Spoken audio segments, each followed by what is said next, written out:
Selamat pagi anak.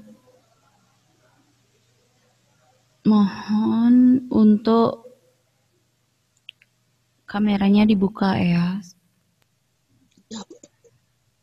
Karena Ibu akan mulai kegiatan video conference hari ini. Oke, ini sudah menunjukkan jam 8. Jadi kita harus konsisten tepat waktu walaupun kita dalam pembelajaran daring ya. Partisipan baru 11 orang ya. Tapi Ibu akan mulai kegiatan pembelajaran hari ini.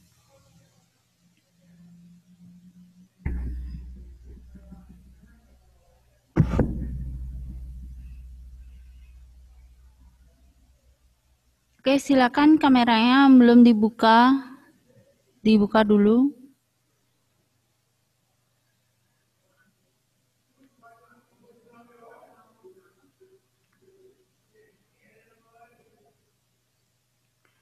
Baik, kita mulai saja pembelajaran hari ini sambil menunggu temannya ya.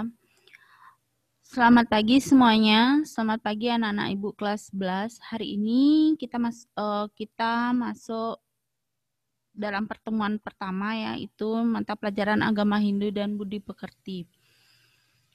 Sebelum pelajaran Ibu mulai, Ibu aturkan panganjali umat. Om Swastiastu. Baik, sebelum Ibu membahas materi, Ibu ingatkan kepada kalian, tetap jaga kesehatan kalian ya. Karena bagaimanapun kita masih pada masa pandemi. Semoga kalian tetap dalam keadaan sehat. Karena lagi beberapa minggu kita akan melaksanakan yaitu UTS. Maka daripada itu, Ibu harapkan UTS kali ini cukup akan membuat kalian berpikir karena dengan sistem yang baru.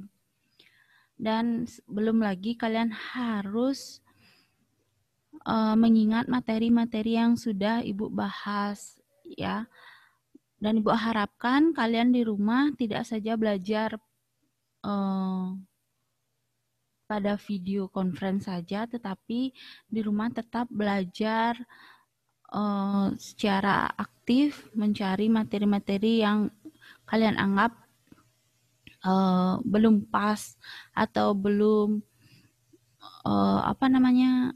belum jelas kalian dapat dari Ibu seperti itu. Nah, untuk kali ini kita masih dalam materi yaitu keluarga Sakinah. Kemarin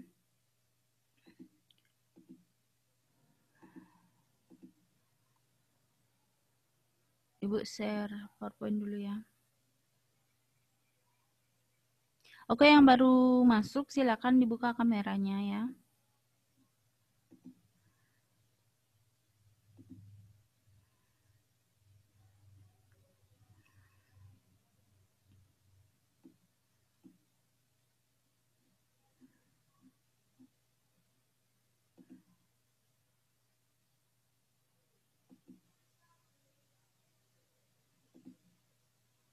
Nah, kita kemarin baru sampai pengertian perkawinan dalam agama Hindu. Ya. Kali ini kita akan membahas yaitu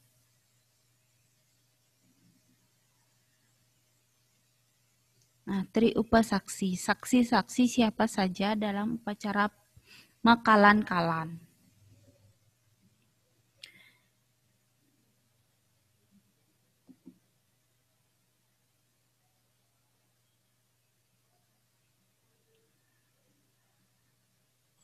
Dalam upacara makalan-kalan atau biokalet itu terkandung triupa saksi, yaitu 3 saksi perkawinan, diantaranya adalah yang pertama itu Dewa Saksi, ya, yaitu saksi para dewa atau Tuhan Yang Maha Esa. Yang kedua, buta saksi, yaitu saksi para buta kala. Yang ketiga, manusia saksi atau saksi yaitu manusia. Nah, dewa saksi yaitu saksi Tuhan Yang Maha Esa.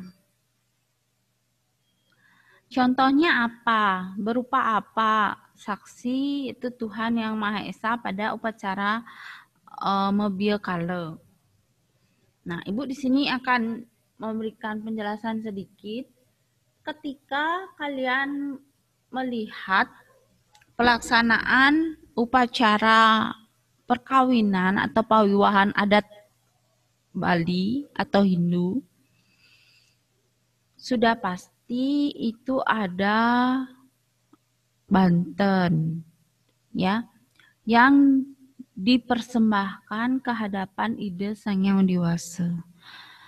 Sebelum mempelai laki-laki dan wanita itu boleh masuk merajan, ya, mereka berdua itu terlebih dahulu melakukan upacara Mebia Kala atau pekalan-kalan di areal lingkungan rumah atau di natah rumah, nge, di halaman rumah, di depan, ya, di depan merajan.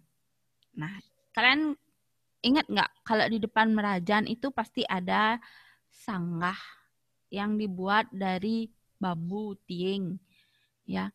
Nah, di sana adalah yang meninggi adalah Betara Surya, ya.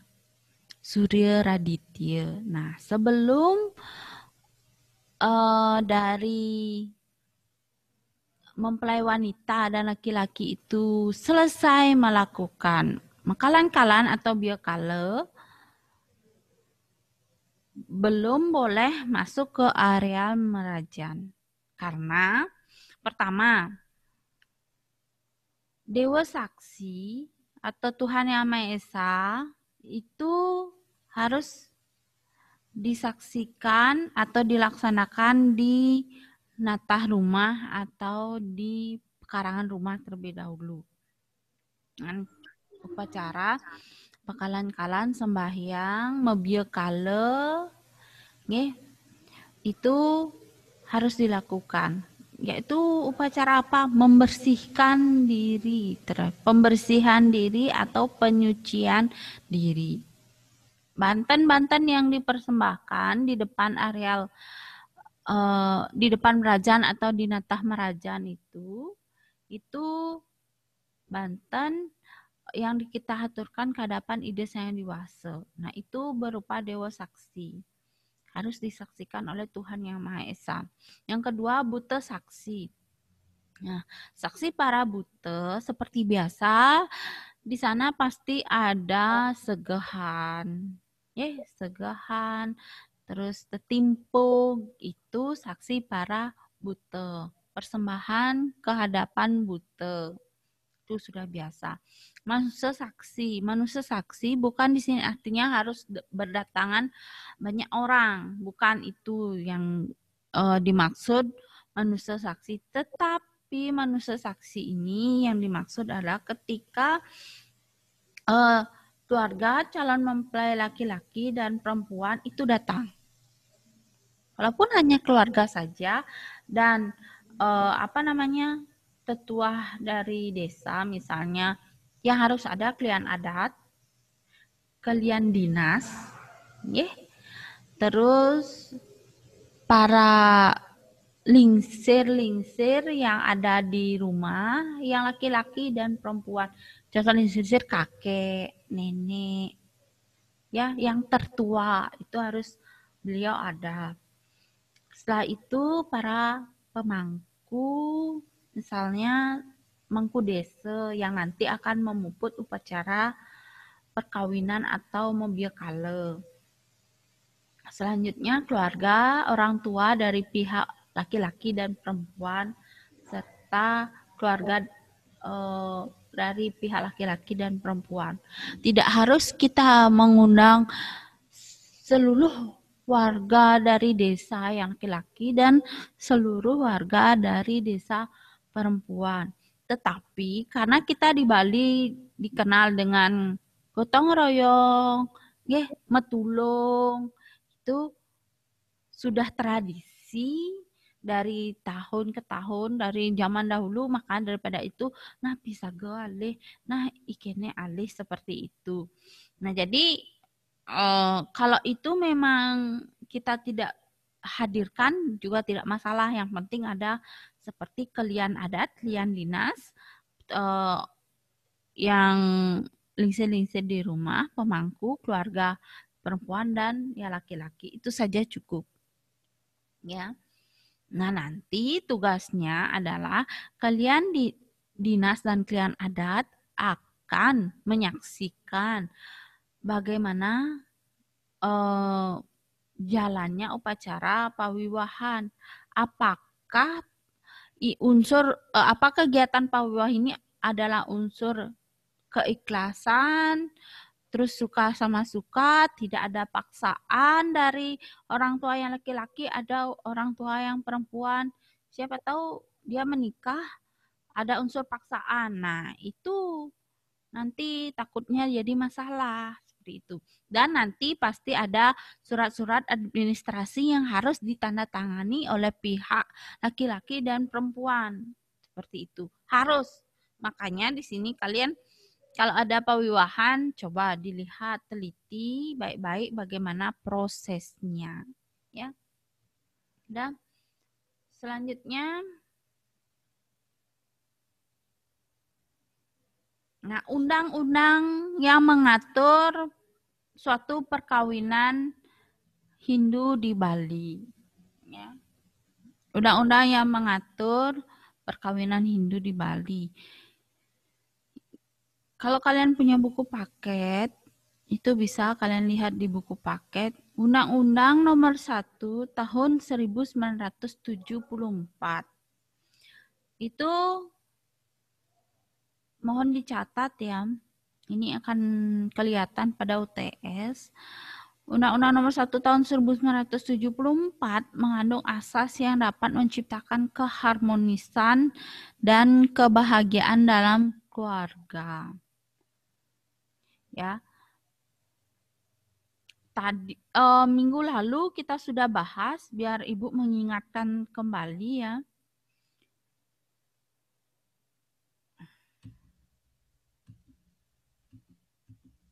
Di sini kalau nggak salah.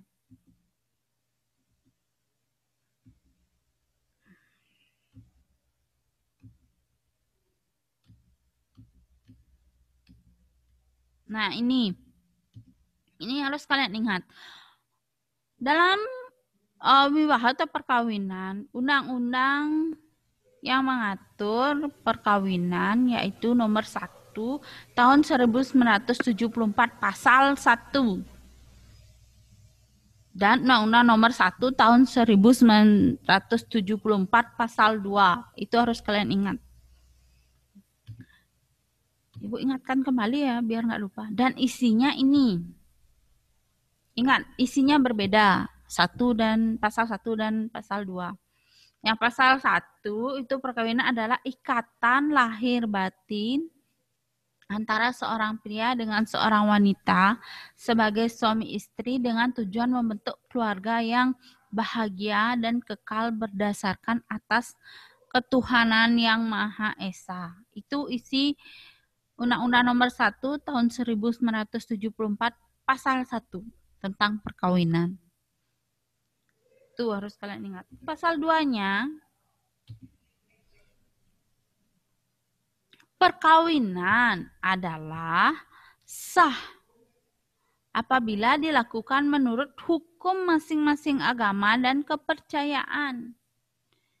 Ya, ini sah atau tidaknya pasal 2. Itu harus kalian ingat ya. Oke. Kembali lagi.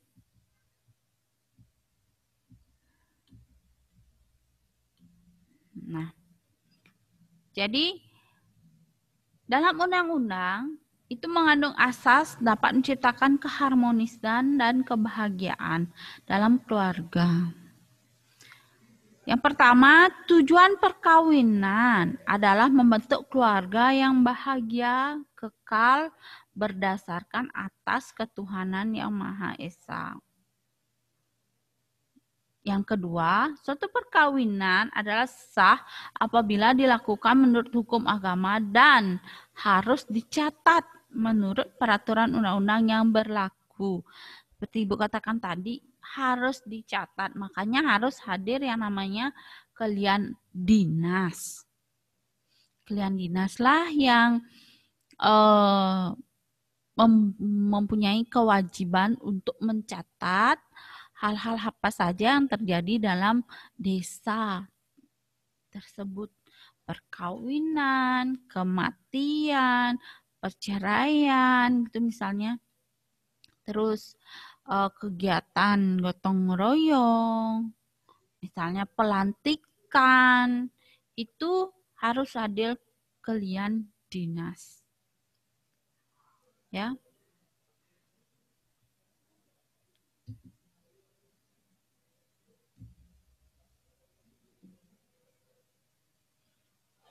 Selanjutnya nomor 3, tadi nomor 1 dan nomor 2 ya. Nomor 3, Undang-Undang Perkawinan mengandung asas monogami. Apa itu monogami? Siapa yang tahu? Siapa tahu apa arti monogami?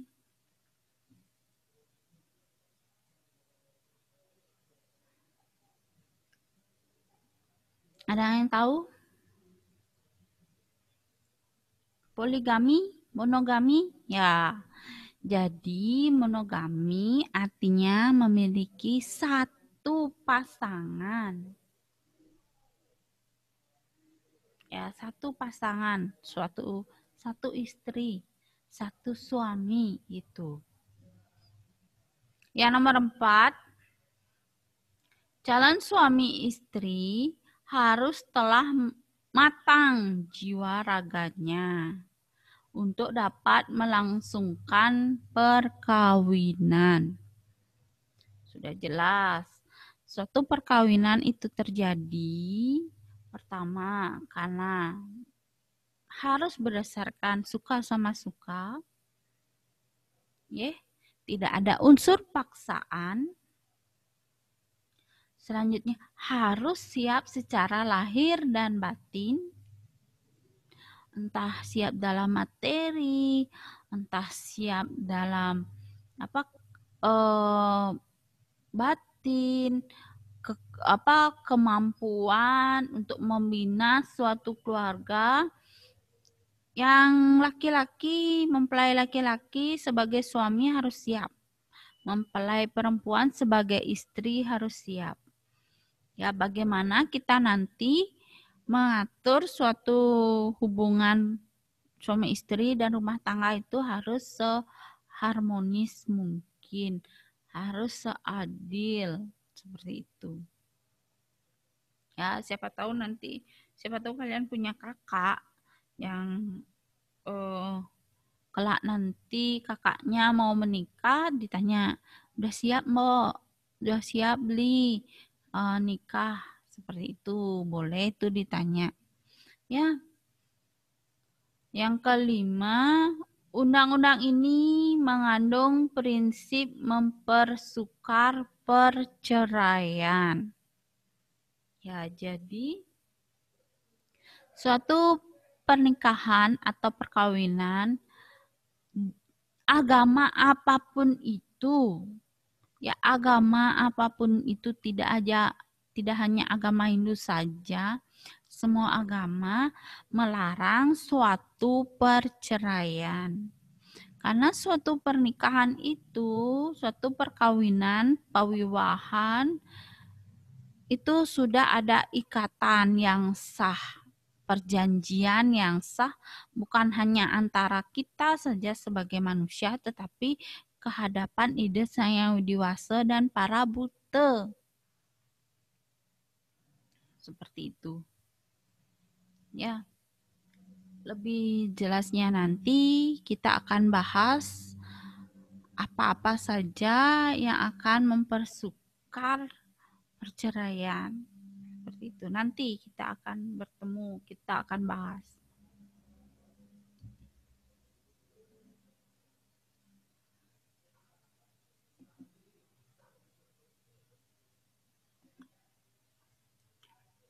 Selanjutnya,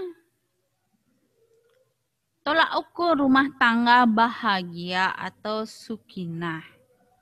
Ya. Bahagia adalah suatu keadaan rohani atau jiwa terbebas dari penderitaan. Keadaannya di mana jiwa dalam keadaan aman, tentram, dan damai. Ya. Suasana seperti itu dalam agama Hindu disebut kebahagiaan lahir dan batin. Semoga kalian pernah atau sering merasakan keadaan di mana terbebas dari penderitaan, keadaan di mana jiwa dalam keadaan aman, tentram, dan damai. Ya, semoga kita selalu dalam keadaan tersebut. Lebih sering lah ya, tapi tidak kita bisa pungkiri juga duka itu pasti akan kita alami karena suka, duka, lara, pati itu pasti kita akan rasakan di kehidupan duniawi ini. Itu tidak bisa kita pungkiri. Jadi kita tidak bisa egois. Kenapa harus merasakan duka? Kenapa saya harus merasakan kesedihan? Jangan bertanya seperti itu karena kita hidup di duniawi ini suka duka lara pati itu pasti kita akan alami dan rasakan. Tapi kita harap kebahagiaan itu lebih dominan kita rasakan seperti itu. Nah, sama seperti dalam rumah tangga atau keluarga sakinah itu harus terbinanya kebahagiaan, selalu terbinanya terjadinya suatu kebahagiaan dalam keluarga tersebut.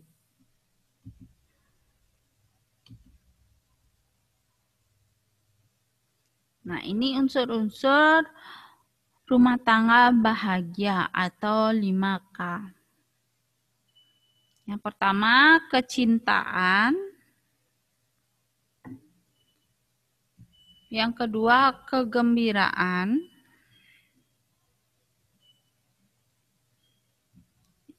Yang ketiga, kepuasan. Yang keempat, kedamaian. Yang kelima, yaitu ketentraman. Ini adalah 5K, 5 unsur rumah tangga bahagia. Nah, kecintaan itu cinta ada dorongan yang sangat kuat sekali yang timbul dari dasar hati. Ya, jika kita sudah membina rumah tangga seperti tadi Bu jelaskan di awal, ya. Dalam suatu perkawinan pasti kita harus berdasarkan rasa cinta atau suka sama suka. Kalau itu tidak ada, tidak akan terjadi suatu kebahagiaan. Yang kedua, kegembiraan. Artinya kegembiraan tidak menanggung papa atau dosa. Ya, kegembiraan merupakan suatu harapan dalam rumah tangga. Terus kepuasan. Nah, kepuasan itu harus ada rasa syukur terhadap semua anugerah Tuhan yang Maha Esa. Ya. Artinya kita harus bersyukur terhadap harta yang diperoleh sesuai dengan dharma. Terus bersyukur terhadap makanan yang telah disiapkan. Ya. Bersyukur dengan istri sendiri. Nah, di zaman sekarang kan banyak ya media sosial, Ibu lihat kehidupan nyata swasta, Ibu lihat di masyarakat, Ibu lihat kadangkala setelah pernikahan 10-20 tahun itu kadangkala kurang mensyukuri apa yang sudah kita peroleh. Nah, ini kembali bukan hanya dalam keluarga saja, tetapi diri kalian juga. Ingat bersyukur telah menerima atau mendapatkan apa yang kalian peroleh dalam kehidupan ini.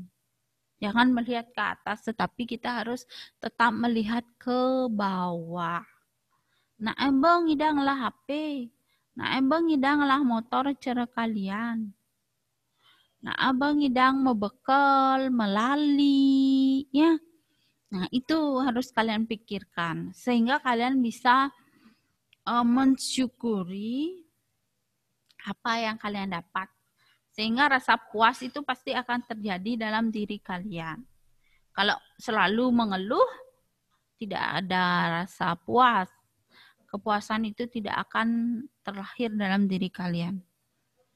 Karena kita tahu ya manusia itu tidak pernah puas. Bagus, bejegeng, min, permane, kulit itu, kulit bedi, pangkene, pangketu, padahal sudah sedemikian rupa indahnya, tetapi ingin lebih dan lebih. Itu berarti tidak pernah merasa puas. Kedamaian. Ya. Di sini unsur kedamaian berarti tidak adanya perasaan yang mengancam dalam hidupnya. Pernah nggak kalian merasa takut? Pernah nggak kalian merasa khawatir? Itu berarti kalian tidak merasakan kedamaian dalam diri kalian. Bagaimana caranya agar kita merasakan damai dalam diri kalian? Ya, jadi kita harus menghindari yang namanya panceklese. Kita harus menghindari yang namanya panceklese. Munculnya suatu pikiran yaitu disebut panceklese. Pance artinya berapa? 5. Ya, klese yaitu rintangan untuk mencapai tujuan hidup. Jadi kita harus melalui rintangan-rintangan dalam kita mencapai tujuan hidup, yaitu kedamaian, ketentraman, kebahagiaan, atau kita rangkum jadi moksa. Nah, bagian-bagian dari panceklese. Dengarkan. Yang pertama, avidya. Avidya itu artinya kegelapan, ketidaktahuan, kebodohan. Maka daripada itu kalian bersekolah, menuntut ilmu agar terhindar dari avidya. Yang kedua, asmita. Asmita artinya kesombongan, keakuan, egois, itu artinya asmita. Ya, jadi kalian tidak boleh sombong, tidak boleh egois. Harus saya, dan saya tidak boleh egois. Ya. Yang ketiga, raga. Raga artinya keterikatan, kesukaan, hawa nafsu. Artinya kalian selalu menginginkan sesuatu yang mungkin kalian bisa dapatkan, tetapi kadang-kala kurang mampu untuk kalian dapatkan, tetapi kalian paksakan. Itu namanya hawa nafsu, keinginan yang berlebihan. Itu raga. Yang keempat, abiniwese. Abiniwese artinya takut akan kematian. Nah, ini siapa yang pernah berpikir aduh raga pasti kan mati nih. Semua manusia, semua makhluk hidup, bukan saja manusia, semua makhluk hidup pasti akan yang namanya mati. Jangan takut. Ibu dari sekarang semenjak Ibu mulai bisa mempelajari agama dengan baik, ya menjalani ajaran agama. Ya seiring berjalannya waktu, rasa takut itu pasti akan hilang. Jangan berpikir, oh ingin ya raga kangne mati nah. Ingin ya sedori raga pegat angkiana. Jangan berpikir seperti itu. Semua sudah memiliki jalannya masing-masing. Tergantung kita yang menjalankan sekarang. Ya kita sebagai manusia seperti artis yang diberikan skenario oleh Tuhan, ya Tuhan sebagai sutradara, kita sebagai artisnya, kita menjalankan suatu sinetron yang kita lakukan di kehidupan duniawi ini. Kalau menurut sutradara, kamu harus bersikap adil. Ya, kamu harus bersikap adil, kamu harus bersikap baik. Tapi Tuhan itu pasti memberikan kita suatu petunjuk jalan yang terbaik untuk kita. Ya, jangan kita hanya pasrah mungkin nih jalan raga. Tetapi kita sebagai manusia memiliki kelebihan dari permana, ya bisa berpikir, kita harus bisa berusaha melakukan hal yang terbaik untuk diri kita. Ya, agar bagaimana kita hidup di dunia ini menjalankan suatu skenario mencapai sebagai artis yang terbaik. Dan nanti akan saya sebagai artis yang terbaik dalam sinetron ini akan sejajar dengan sutradara, akan sejajar dengan ide Sengyang Widiwasa, yaitu Moksa. Ya, nggak usah jadi artis lagi, sebagai sutradara akhirnya. Itu Ibu umpamakan ya. Jangan takut akan kematian. Yang nomor 5, dwesa atau dwese artinya kebencian. Dwese artinya kebencian. Nah, iri hati, dengki, benci itu pasti akan membuat kalian hancur. Jangan sampai itu ada dalam diri kalian ya.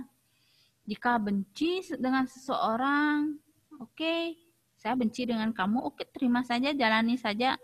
Entah kamu benci dengan saya, yang penting saya tidak menyakiti kamu, saya tidak membuat kamu marah, biarkan itu berlalu seperti itu ya.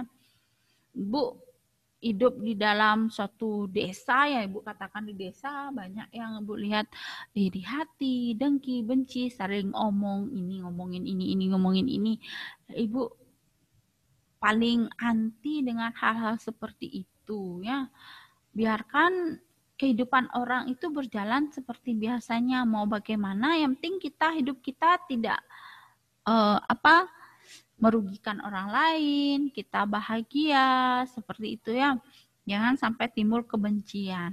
Yang terakhir ketentraman. Nomor 5, unsur yang terakhir ketentraman yaitu tentram dalam keluarga akan didapat apabila anggota keluarga memiliki kesehatan sosial. Ya, artinya mampu untuk melakukan hubungan sosial dengan baik. Yang berjumlah, misalnya di rumah kalian ada 5 kakak, 5 kepala keluarga. Satu keluarga itu berenam, berlima itu misalnya, harus terjadinya suatu sosialisasi yang baik, komunikasi yang baik. Jangan kene yuk, kene. Padahal kalian satu areal rumah, jangan sampai seperti itu ya. Itu yang sering terjadi dalam kehidupan masyarakat. Tidak terjalin komunikasi yang baik antar keluarga. Itu tidak baik ya. Nah, itu unsur-unsur rumah tangga bahagia atau 5K. Sampai di sini ada pertanyaan? Biar nggak Ibu saja yang ngomel. Yuk, silakan. Ada yang kurang jelas, silakan bertanya. Entah materi yang kurang jelas Ibu bahas dari minggu lalu sampai sekarang, silakan.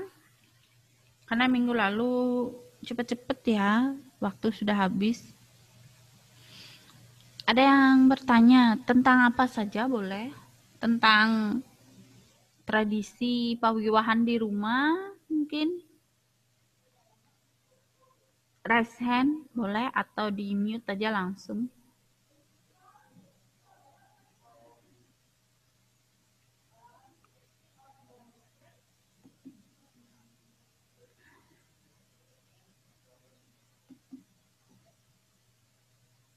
Silakan yang ingin bertanya.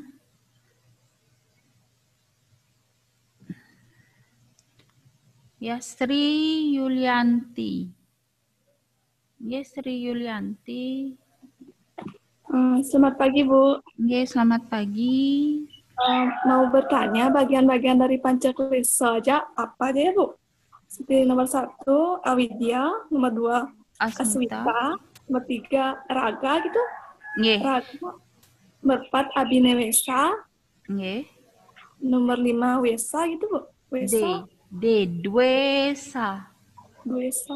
Nomor 6, ketentraman gitu. Bukan. Bukan 5. Yang terakhir ketentram itu bagian dari unsur-unsur rumah tangga. Oh, ya. Ibu selipkan sedikit. Pancaklesa ini pasti akan muncul dalam UTS. Ya. Biar nilai kalian tidak buruk ya. Ibu pasti selipkan, oh ini nanti mungkin kemungkinan muncul. Karena yang buat soal UTS adalah Ibu. Ibu tidak ingin nilai kalian hancur di UTS. Kan Ibu mengajar dari AP1 sampai 11.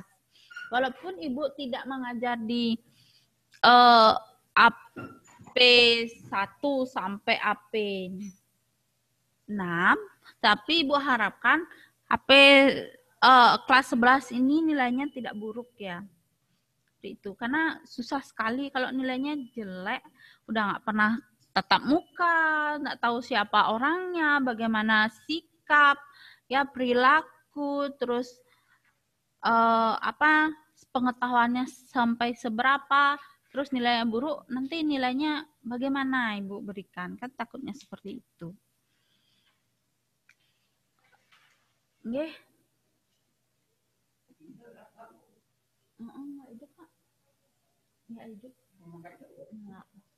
Ya, terima kasih Sri Yulianti.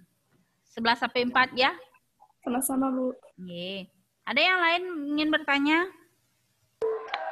Bu, selamat pagi, Bu. Oke, pagi Dewayu. Saya mau bertanya tentang UTS-nya, Bu. Ya. Kalau boleh tahu UTS-nya tanggal berapa ya? Kalau UTS tanggal belum ya, yang pasti bulan Maret. Untuk materi agama pertama. Untuk materi agama Hindu sampai di keluarga Sukinah aja ya, Ya, Bu? kita hanya ada 2 bab ya, Ramayana dan keluarga Sukinah saja. Oh, ya. Kita 2 bab saja. Ya, Bu. Oke. Terima kasih, Bu. Oke, Dewayu. Yang lain? Makanya belajar di rumah ya semuanya. Jangan hanya mengandalkan kegiatan Zoom saja. Kalau yang mau sebenarnya ya boleh, yang ingin PowerPoint nanti chat Ibu pribadi saja. Ibu akan memberikan PowerPoint yang kita bahas hari ini, tapi kalian juga cari tambahan selain Ibu paket di internet boleh ya. Ada lagi yang ingin bertanya?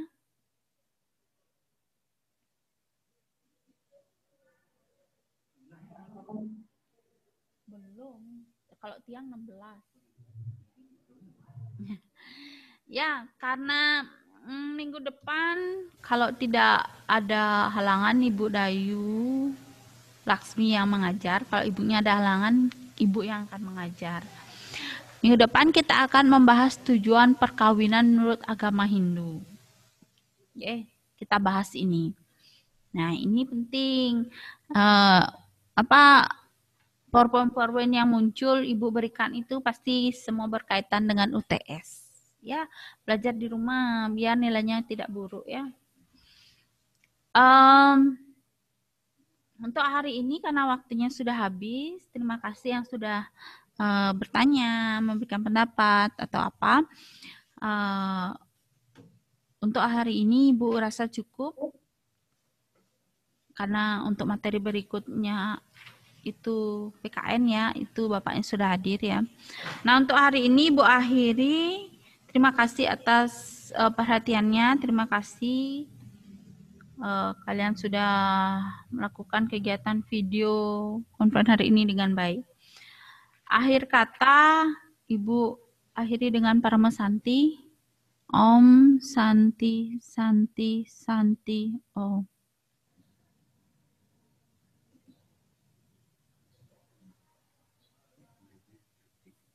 Aduh, tidak berdik san.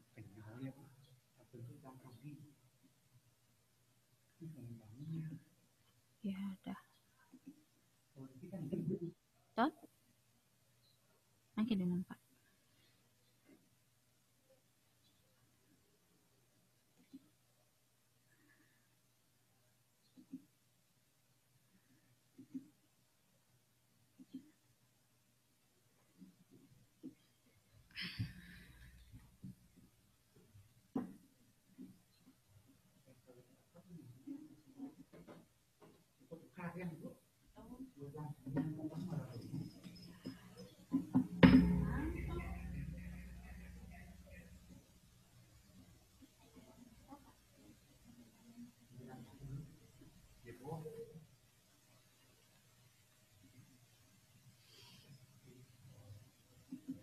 Yang mana nih Pak?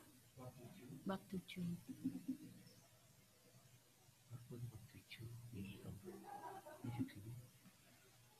Langsung tiang share kan nih. Nanti Bapak nge-share. Silakan. Muridnya.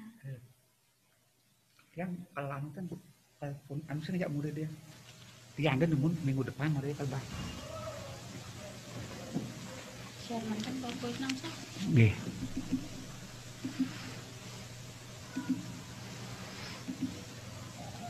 Oke. Iya. Dia mulai 5 sama. Dia mulai 5.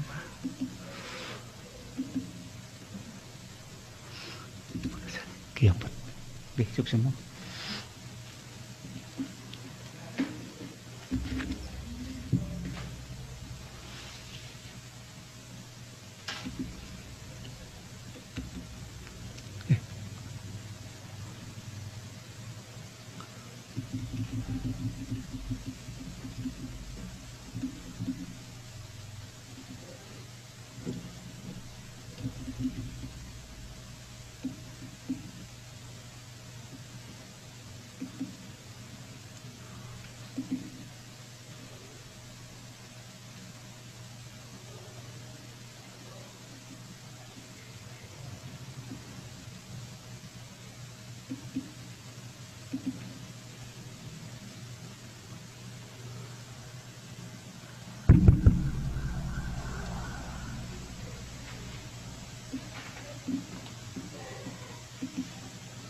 Selamat pagi anak-anak. Pada hari ini Bapak lanjutkan lagi materi pembelajarannya. Nah, Bapak masih menyampaikan materinya untuk minggu depan dan seterusnya. Bapak harapkan anak-anak untuk membuat permasalahan ataupun pertanyaan menyangkut bab 6 dan bab 7. Nanti minggu depan kita akan diskusi. Nanti anak-anak boleh siapkan beberapa hal yang anak-anak belum paham. Kita akan bisa saling mengisi untuk selanjutnya. Ya, untuk minggu depan ataupun kapanpun jadwalnya kita akan adakan komunikasi langsung anak dan bapak agar bisa kita tahu di mana permasalahan anak-anak. Nah, untuk hari ini bapak masih langsung menyampaikan materi pembelajaran menyangkut kelanjutan daripada bab 7. Nah, untuk hari ini kita akan bicarakan ini, kita akan bahas ini. Minggu lalu Bapak sudah sampaikan beberapa hal, ancaman itu.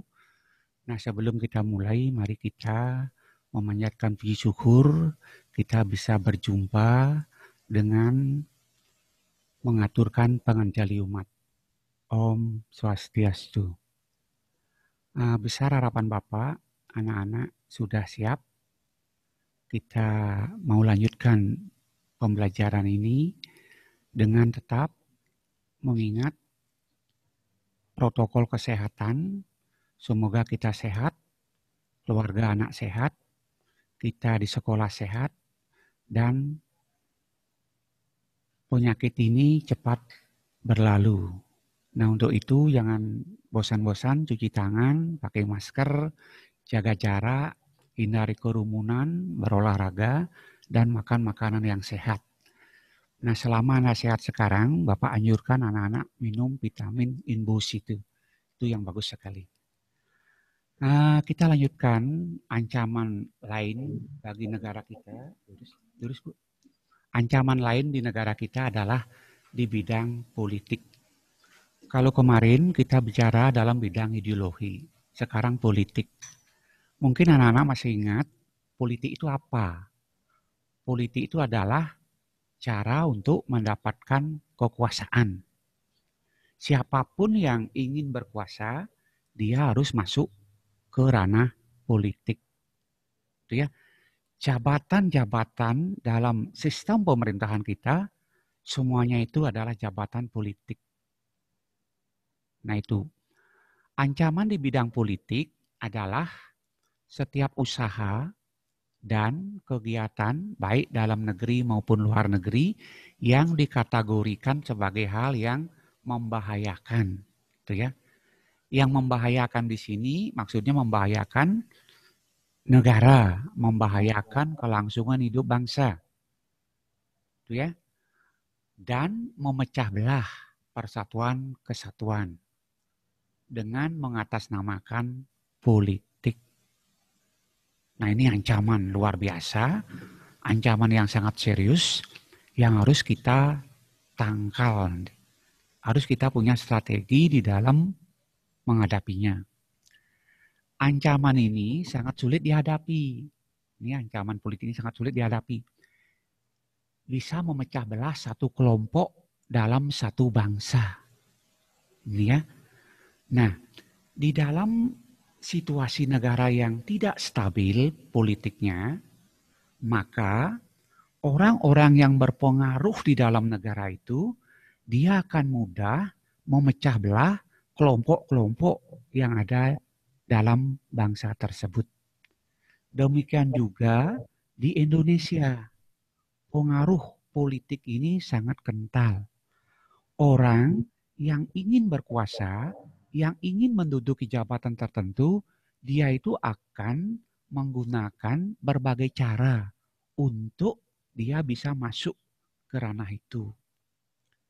Nah, maka sering terjadi pelaksanaannya itu tidak dengan jujur, gitu ya. Tidak dengan jujur dia mendapatkan kekuasaan dengan cara-cara yang tidak legal. Ya, walaupun menang dalam pemilu, tetapi pemilunya cacat.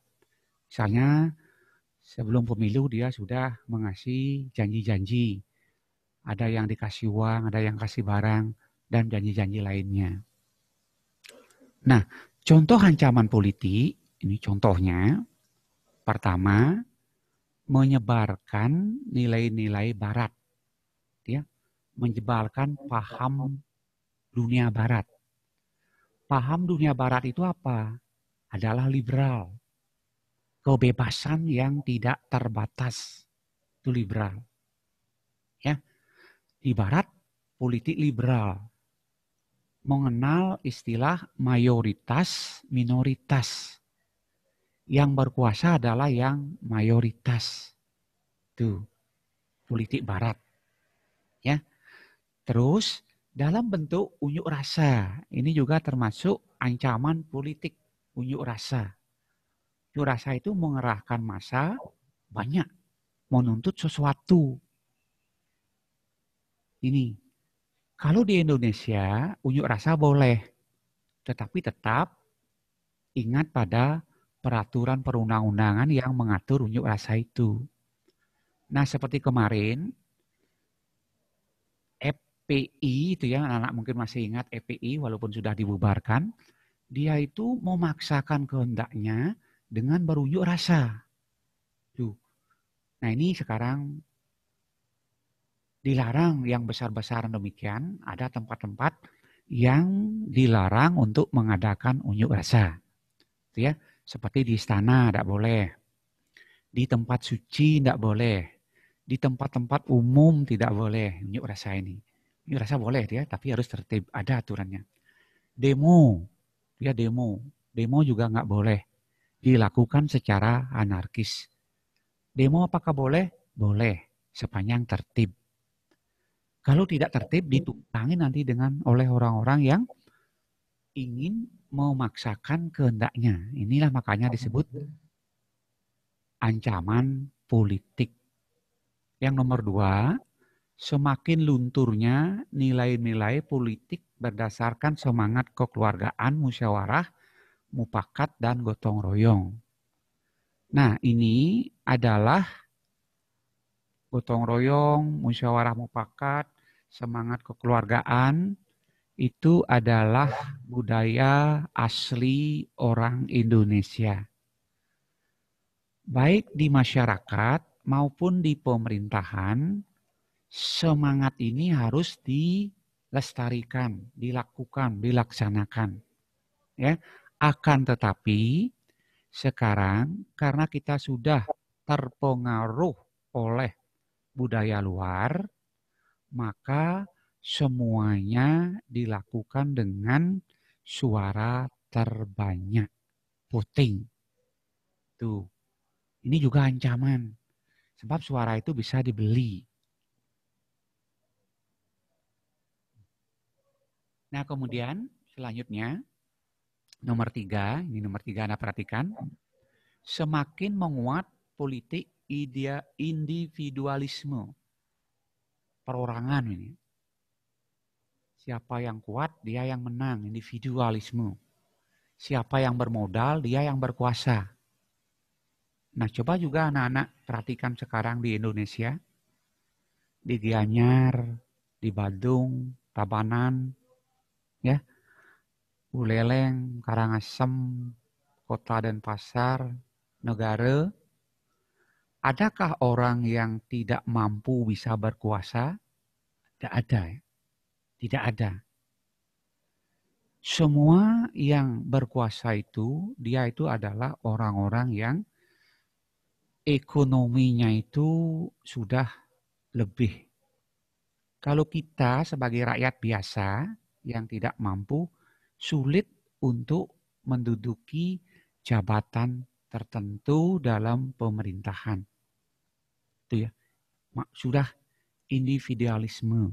Nah, ini termasuk ancaman ya, ancaman politik di negara kita. Sampai sekarang di negara kita pejabat-pejabat itu semuanya itu ya, semuanya dipilih, betul itu ya, dipilih. Akan tetapi agar bisa mengikuti pemilihan itu orang harus punya modal. Kalau tidak sulit. Sangat sulit. Kemudian kelompok-kelompok yang tidak suka dengan pemerintah, dia itu akan mengadakan demo, mengadakan unjuk rasa itu ya. Ini ya, menentang kebijakan pemerintah. Selalu melihat kebijakan pemerintah itu buruk di matanya. Karena apa? Karena dia ingin menjatuhkan pemerintah. Dia ingin duduk di sana. Inilah kelompok-kelompok ini kemudian berkembang menjadi oposisi dia. Menjadi oposisi.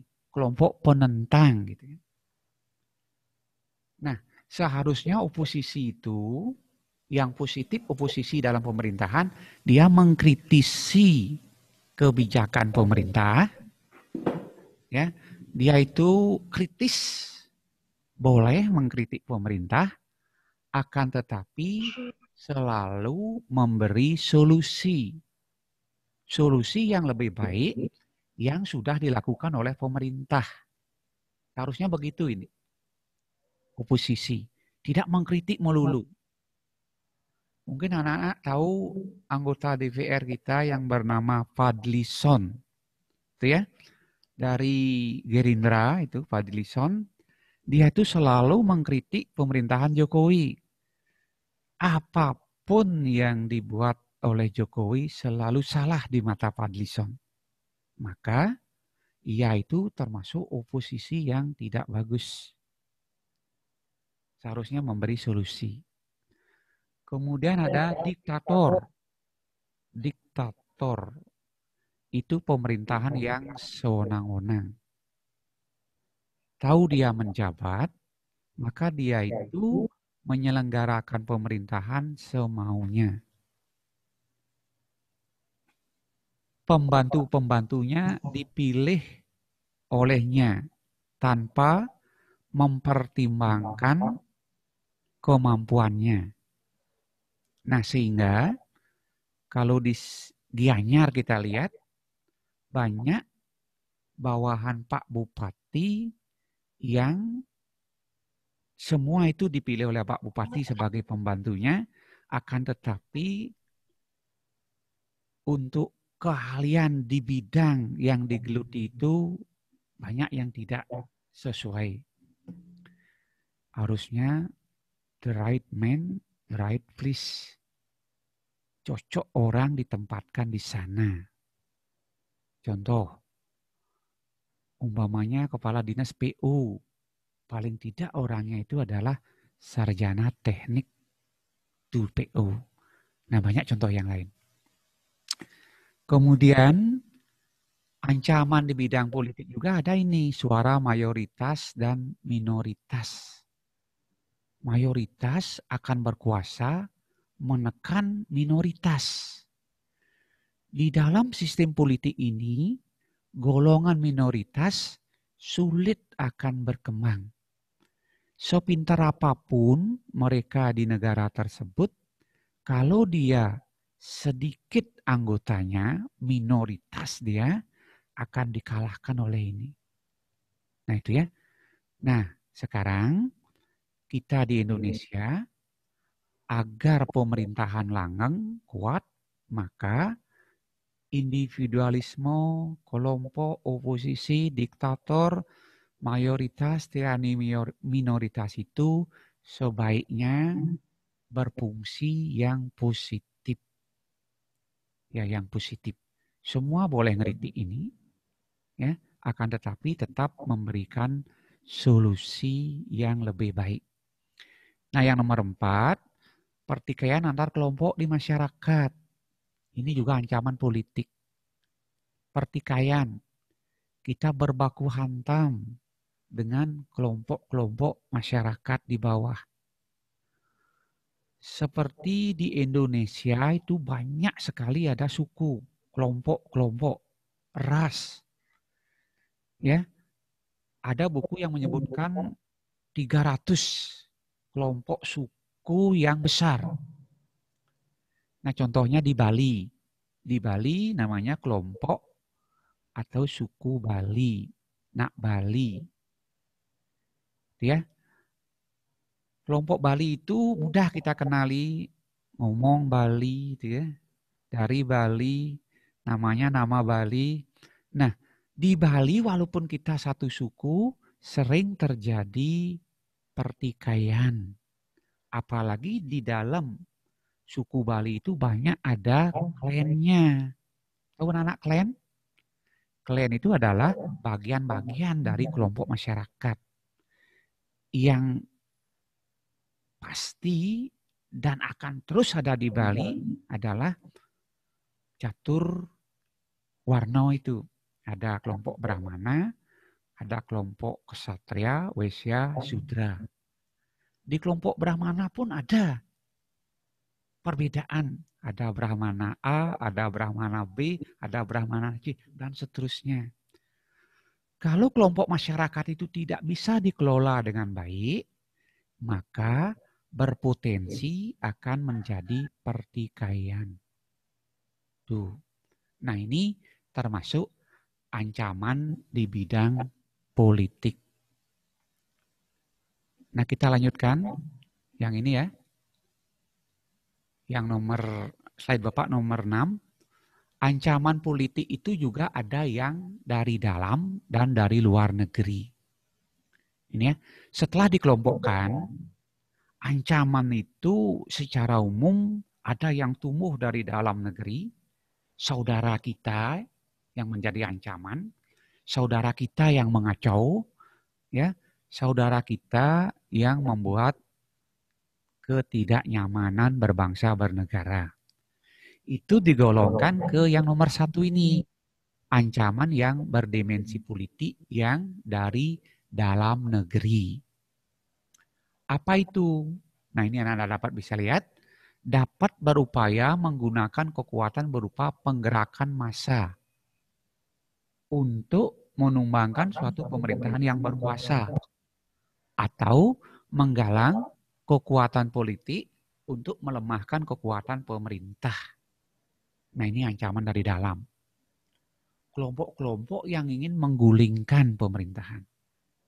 Ya, seperti kemarin FPI itu udah jelas-jelas dia itu ingin mengganti pemerintahan kita dengan khalifah. Itu ancaman luar biasa itu dari dalam negeri. Karena FPI itu adalah saudara kita. Makanya ini sulit kita untuk mengambil tindakan tegas. Ini saudara. Dia itu bisa bersembunyi di tengah-tengah masyarakat kita. Tuh sulit sekali ini. Nah, yang nomor 2, ancaman politik itu ada yang dari luar. Dilakukan oleh suatu negara. Negara ini, negara luar, dengan melakukan tekanan politik terhadap Indonesia. Negara luar melakukan tekanan politik terhadap Indonesia.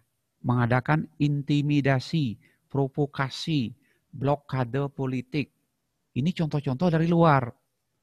Nah, kenapa bisa demikian? Karena kita masih sangat bergantung kepadanya. Kita perlu dia.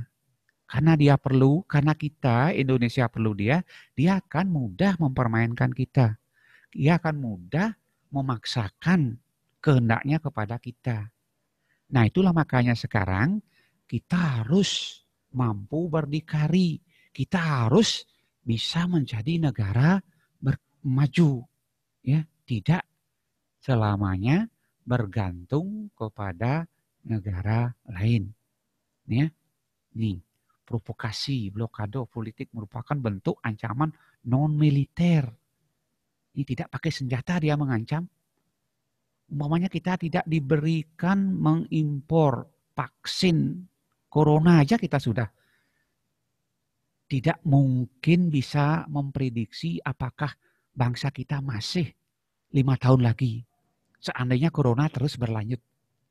Itu ya. Nah, maka daripada itu kita kembali ke pelajaran bab 6, kita harus mengajarkan kerjasama dengan negara-negara lain agar ancaman politik, ya, ancaman politik dari luar ini tidak terjadi terhadap negara kita.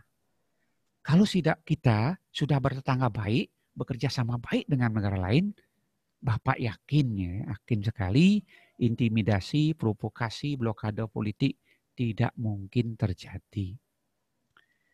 Yang paling mengerikan bukan blokade politik, adalah blokade ekonomi. Ini yang sangat menakutkan. Barang-barang keperluan kita itu tidak boleh masuk ke Indonesia. Itu blokade ekonomi. ya. Kita tidak boleh pinjam modal keluar. Nah, itu.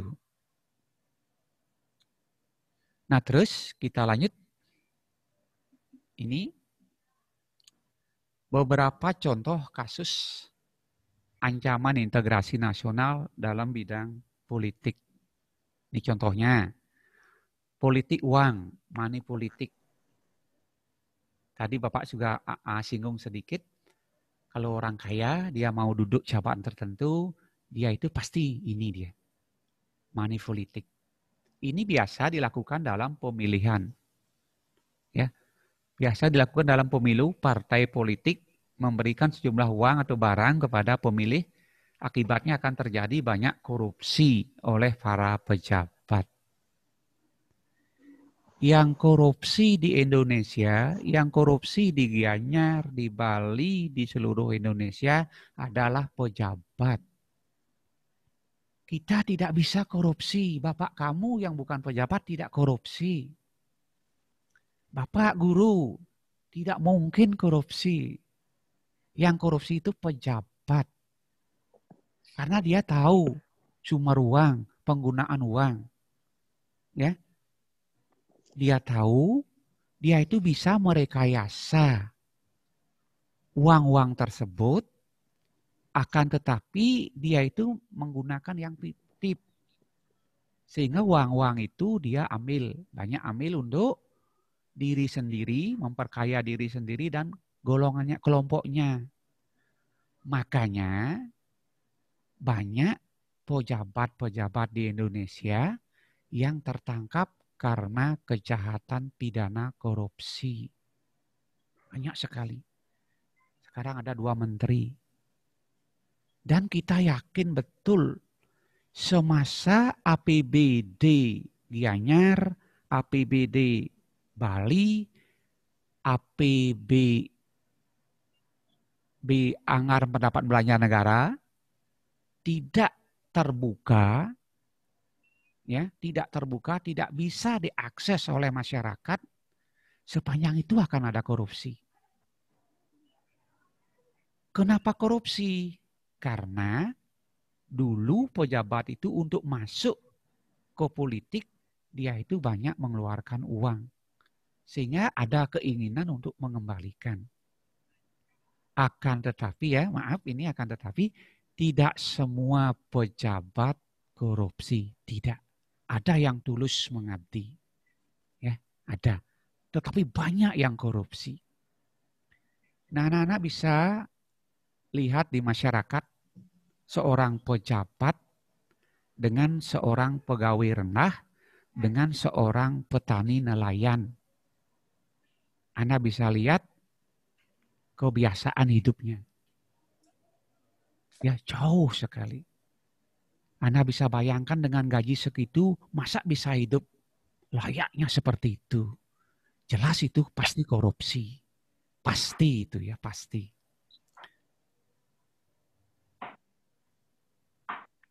Politik SARA, ini SARA. Ini singkatan ya. Suku, antar ras, suku, agama, ras, dan antar golongan. Ini SARA. Suku, agama, ras, antar golongan adalah politik yang mau mengeksplorasi, ya, menggali perbedaan suku bangsa, agama, etnis, antar golongan. Bagi orang yang ingin mengacau, dia itu akan menggali potensi ini untuk dibenturkan. Ya, suku antar suku.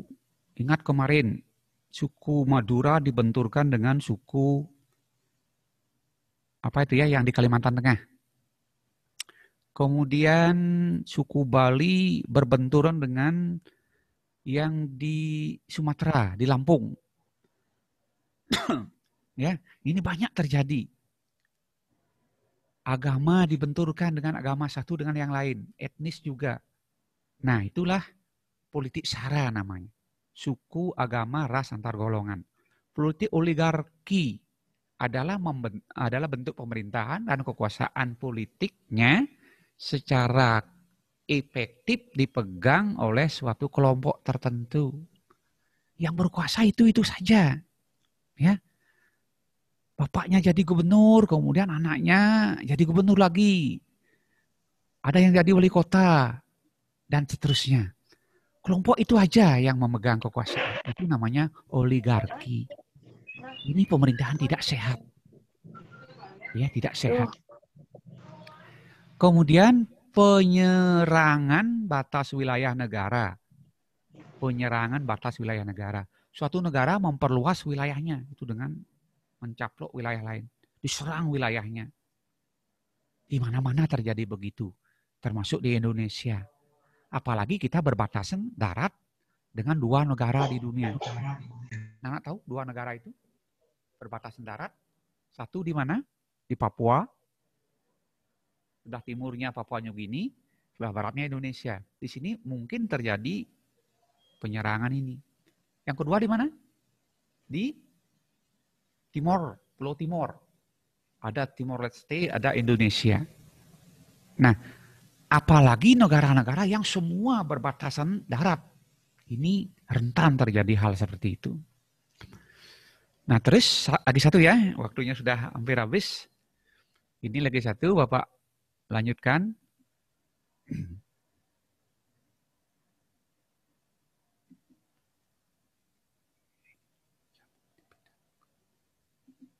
Nah ini ya, ancaman di bidang ekonomi ini, sebentar lagi, 3 menit, dibedakan menjadi 2.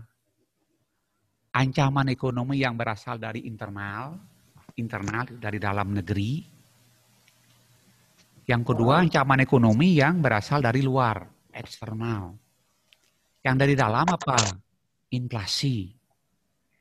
Inflasi, tahu inflasi kan? Inflasi itu apa? Nilai uang bertambah terus, ya, lebih tinggi nilai uang daripada barang.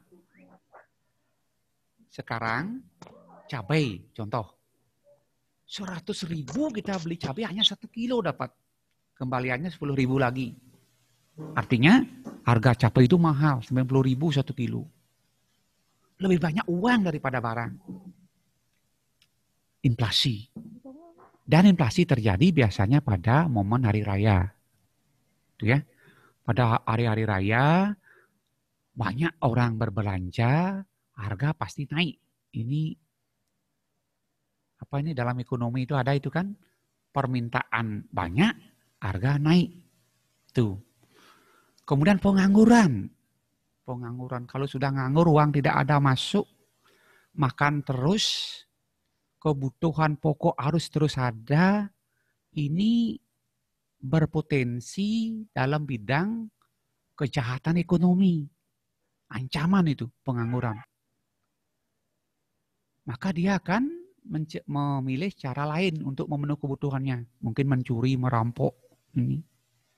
Kemudian infrastruktur yang tidak memadai. Tahu infrastruktur kan? Itu adalah sarana, prasarana umum.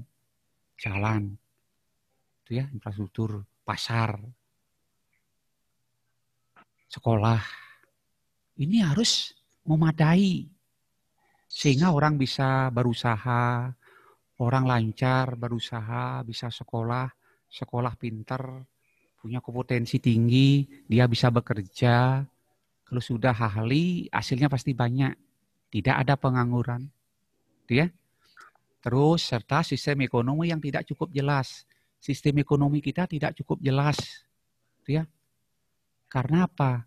Setiap presiden itu ya, setiap pemerintahan punya menteri ekonomi, dia membuat kebijakan baru, tidak nyambung terus.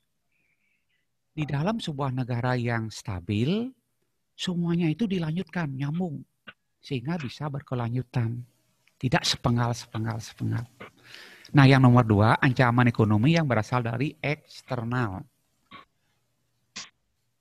Itu dari luar. Ini biasa berbentuk kinerja ekonomi yang buruk. Ya, kinerja ekonomi yang buruk termasuk umpamanya kita kaya akan sumber daya alam, kita tidak bisa mengolah untuk mencari partner untuk kerjasama, mengelola sumber daya alam kita. Kalau kita tidak kuat melobi, kita akan ditekan. Padahal yang punya kita. Daya saing yang rendah. Daya saing yang rendah. Walaupun kita bisa buat barang, kualitasnya jelek, siapa yang beli? Rendah sekali daya saingnya, sehingga barang itu akan tetap ada, tidak laku-laku. Kemudian tidak siapnya dalam menghadapi era global. Dalam era global ini semuanya sudah serba digital, kita masih manual, kalah saing kita. Sekarang warung-warung sepi karena dikalahkan oleh apa? Online itu. Nah, makanya kita di era global ini harus bisa mengikuti teknologi. Kemudian yang keempat, serta tidak ketergantungan terhadap pihak asing. Nah, untuk itulah kita harus maju. Pertama, pendidikan. Dengan pendidikan, maka anak-anak kita akan terampil dan pinter. Terampil, pinter. Ya, pinter dengan berbagai hal, pengetahuan, terampil menggunakan alat-alat. Bisa. Nah, inilah anak-anak sekalian. Waktunya udah malah lebih dikit. Tadi diambil. Nah, untuk itu Bapak cukupkan sampai di sini. Ancaman di bidang ekonomi. Mungkin minggu depan sambil kita berdiskusi, Bapak lanjutkan ancaman di bidang sosial budaya dan hankam. Sedikit lagi. Nah, anak-anak sekalian, sebelum Bapak tutup, Bapak ingatkan untuk pertemuan yang hal-hal yang anak-anak belum mengerti dalam bab 6 dan bab 7 ini. Kita nanti akan interaksi langsung. Semoga kita bisa melaksanakannya dengan baik, sehingga apa yang anak-anak belum paham, dengan mungkin Bapak bisa memberikan keterangan atau teman lain, nanti pasti Bapak akan bisa. Kita akan nah, cuma itu anak-anak sekalian, Bapak akhiri dengan Paramo Santi, dan tidak lupa minta maaf kalau ada kata Bapak salah. Bapak minta maaf. Kita akhiri dengan Paramo Santi. Om Santi, Santi, Santi, Om.